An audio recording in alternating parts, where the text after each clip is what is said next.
Hey, what's up guys? Patrick here with Rap4. Hey, I'm going to talk to you about this week's weapon of the week. This is the Rap4 PSD, or Personal Security Detachment Rifle.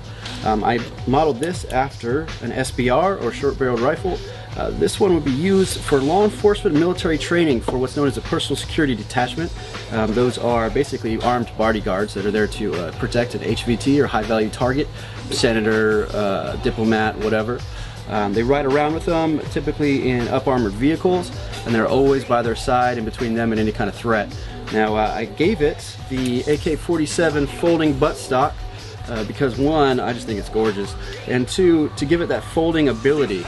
A lot of PSD rifles or PDWs, personal defense weapons, they have folding stocks, and that's so that you can get in and out of tight spaces like a vehicle, or to conceal it underneath like a jacket or something. So I gave it this folding stock to give it that capability. I went with the 12-gram adapter. Now the reason I went with such a small air source is one, I wanted this to be as realistic as possible, so I didn't want to have a big tank or a remote line to get in the way. This gave it a very realistic look. Gave you a good cheek weld to the folding stock without getting in the way at all. And plus you got plenty of shots for a mag, maybe even two. I went with the micro dot, and I love these. You see these are really popular right now on real firearms. It's exactly everything that you need. This one has all different kinds of brightness settings in both green and red. This one's a little bit higher. It helps me when I'm wearing my mask to be able to get behind it, to have that little extra height right there.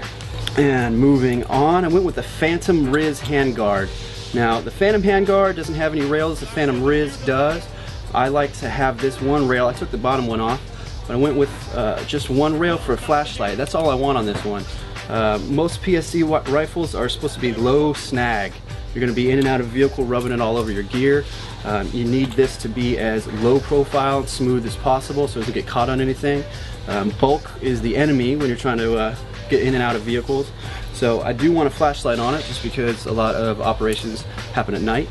But other than that, lasers, forward grip, anything like that wouldn't really be useful on this. Now I put the flashlight up here, up in the corner, for a reason. Now I use what's called a thumb over bore grip, bore being the barrel, thumb being over it. So when I grip my weapon, I put my thumb over the top like that. It gives me a lot of control over where the muzzle's pointing. Really quick snap movements. For a lot of people, his shoulder might get tired, but after having done a few training exercises, it shouldn't be a problem. So I keep it nice and forward like that. And the reason I put the flashlight here is because if I was going to switch arms, I would be able to do the same thing, thumb over bore, and not have to change my my grip. As you can see, it's not in my way at all. It goes in between my trigger finger and thumb there. So that's just a personal preference of mine to have it up in the side. Also, if you are mounting a flashlight, I do recommend that you put it towards the top of the rifle, because the barrel will typically cast a shadow, and I want my shadow to be towards the ground, somewhere that I don't need to see. I don't want it up. So if I was to mount this on the bottom of the barrel, the top, the barrel would give it a shadow to where I might be wanting to shoot, and that would kind of defeat the purpose of having a flashlight. And I went with the Noveske sound amplifying muzzle. Now this muzzle looks exactly like Noveske muzzle you see in a lot of firearms today. The idea behind the real thing is to have the noise and gas be pushed towards the target. A lot of people run in compensators. They have holes bored backward to help the gas pull the rifle forward and mitigate the recoil. However, if you're in like a vehicle, if you're in a stack, if you're around a lot of other operators, that gas is going to be blasting them in the face.